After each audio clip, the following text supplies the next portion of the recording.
Hello friends, आज के इस क्लास में प्रमुख नदी, उद्गम स्थल और मुहाना। सबसे पहले आप इसे समझिए। नदियाँ तो नदियाँ हैं। उद्गम मतलब क्या होता है? जहाँ से ये निकलती है। मुहाना किसे कहते हैं? नदी जिस जगह पर सागर में या किसी खाड़ी में या फिर किसी नदी में जाकर मिल जाती है, उस जगह को क्या कहा जाता है? उसे आप मुहाना कहते हो। ध्यान रखिएगा। आज के इस क्लास में 28 नदी, उनके उद्गम और कहाँ पर जाकर मिलती है देखेंगे। अभी जो आप नदियाँ देखेंगे ना, काफ़ी लोगों को काफ़ी सारा नदी के बारे में नहीं पता होगा। क्लास को काफ़ी ज़्यादा आपको ध्यान से और रिपीट करके देखने का हो सकता है ज़रूरत पड़ेगा। मेरे से कोशिश की जाएगी आपको अच्छे से समझाकर बता देने का। यहाँ पे कंफ्यूज मत करिएगा, मेरे साथ बने रहने की कोशिश करिएगा। सवाल को खुद से पढ़िएगा। मेरे पढ़ने का वेट इसमें खास करके नहीं करना, साथ साथ पढ़िए, ज़्यादा अच्छा रहेगा। यकीन मानिए, ये जो बात कही गई अभी आपको पता चलेगा सच था या नहीं था। सबसे पहले सिंधु नदी का उद्गम होता है मानसरोवर झील से और अरब सागर में जाकर मिल जाती है। कौन सी? सिंधु नदी। कहाँ से निकलती है? मानसरोवर झील से। कहाँ मिलती है? अरब सागर में। नर्मदा नदी का उद्गम होता है अमरकंटक की पहाड़ियों से और खंबात की खाड़ी में जाकर मिल जाती है। कौन सी नदी? नर्मदा। कहाँ से निकलती है? अमरकंटक की पहाड़ी से मिलती है। कहाँ पर? खंबात की खाड़ी में। ताप्ती नदी के बारे में समझिए। ताप्ती का जो उद्गम स्थल है ना, मुल्ताई है। मुल्ताई कहाँ पर है?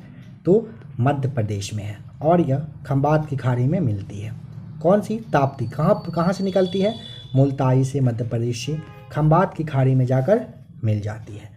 यमुना जो है, यमुनोत्री ग्लेशियर से निकलती है और गंगा नदी में जाकर क्या होती है? मिल जाती है। अगर आपसे पूछेगा रामगंगा कहाँ से निकलती है? नैनीताल के पास से और गंगा नदी में मिल जाती है। कौन सी? रामगंगा। कहाँ से निकलती है? नैनीताल के निकट से। गंडक जो है नेपाल से निकलकर गंगा नदी में मिलती है। कोसी जो है ये सप्तकोश की जगह से, नेपाल से निकलती है और ये गंगा नदी में मिलती है। सोन नदी अमरकंटक की पहाड़ी से निकलकर गंगा नदी में मिल जाती है। आशा करता हूँ कि यहाँ तक आप समझ ही गए होंगे। आइए नेक्स्ट को देखिए। कोसी नदी निकलती है। कोसी में 100 की ये वाला मात्रा होना चाहिए। कोसी जो है सप्तकोशिकी से, नेपाल से निकलकर गंगा नदी में मिलती है। सोन नदी जो है अमरकंटक की पहाड़ी से निकलकर गंगा नदी में मिलती है। ब्रह्मपुत्र मानसरोवर झील से निकलकर बंगाल की खाड़ी में मिल जाती है। कौन सी? ये ब्रह्मपुत्र आपका कहाँ से निकलती है? मानसरोवर से बंगाल की खाड़ी में मिलती है। महानदी जो है सिवाहा, जो मध्य प्रदेश में मुहाना है, ये उद्गम है, मतलब कि निकलता है और बंगाल की खाड़ी में जाकर ये भी मिलते हैं। गोदावरी नदी नासिक के पास से निकलकर बंगाल की खाड़ी में मिल जाती है। कावेरी नदी केरकारा ब्रह्मगिरी पहाड़ी से निकलकर बंगाल की ये खाड़ी में मिलती है। गंगा नदी गंगोत्री ग्लेशियर से निकलकर बंगाल की खाड़ी में मिलती है। आइए इसे रिपीट कर लें एक बार। ब्रह्मपुत्र मानसरोवर झील से निकलकर बंगाल की खाड़ी में। महानदी सिवाहा नदी मध्य प्रदेश से निकलकर बंगाल की खाड़ी में। गोदावरी नासिक के पास से निकलकर बंगाल की खाड़ी में। कावेरी केरकारा ब्रह्मगिरी पहाड़ी से निकलकर बंगाल की खाड़ी में। गंगा जो है गंगोत्री ग्लेशियर से निकलकर बंगाल की खाड़ी में मिल जाती है।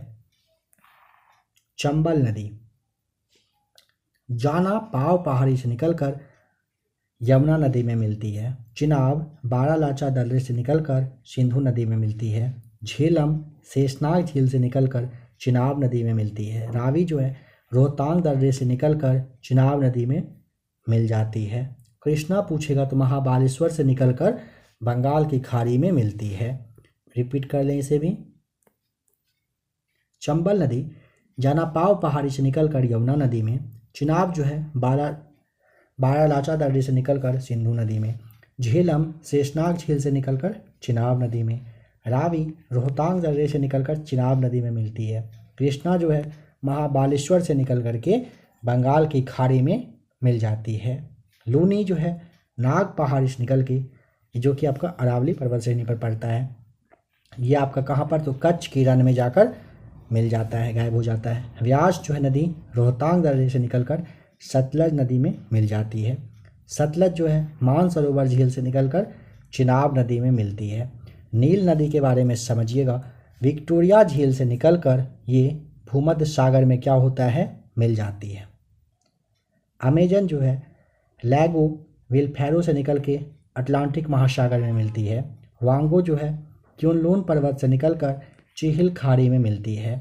डैन्यूब जो है ब्लैक फॉरेस्ट पर्वत से निकलकर काला सागर में मिल जाती है।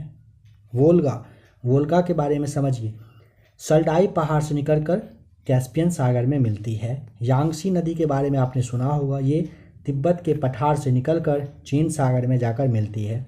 कांगो जो है लुआलिया जगह से निकल करके अटलांटिक महासागर में मिल जाती है। आशा करता हूँ कि आपने यहाँ तक ध्यान से देखा होगा, समझा होगा। समझना ही पड़ेगा आपको। नदियों का उद्गम और मुहाना काफ़ी इम्पॉर्टेंट है, प्रैक्टिस सेट में सवाल देखने को मिलता ही है। अगर आपको अच्छे से कमांड हो गया तो अच्छी बात है, नहीं तो क्लास को रिपीट करके आप देख लीजिएगा। अगर आप में से किसी को बिना ऑप्शन के पता हो कि बिहार में गंगा नदी की जो लंबाई है कितने किलोमीटर की है, कमेंट करके आप बता सकते हैं। बिहार में गंगा नदी कितने किलोमीटर तक बहती है? राइट आंसर पता हो कमेंट करिए।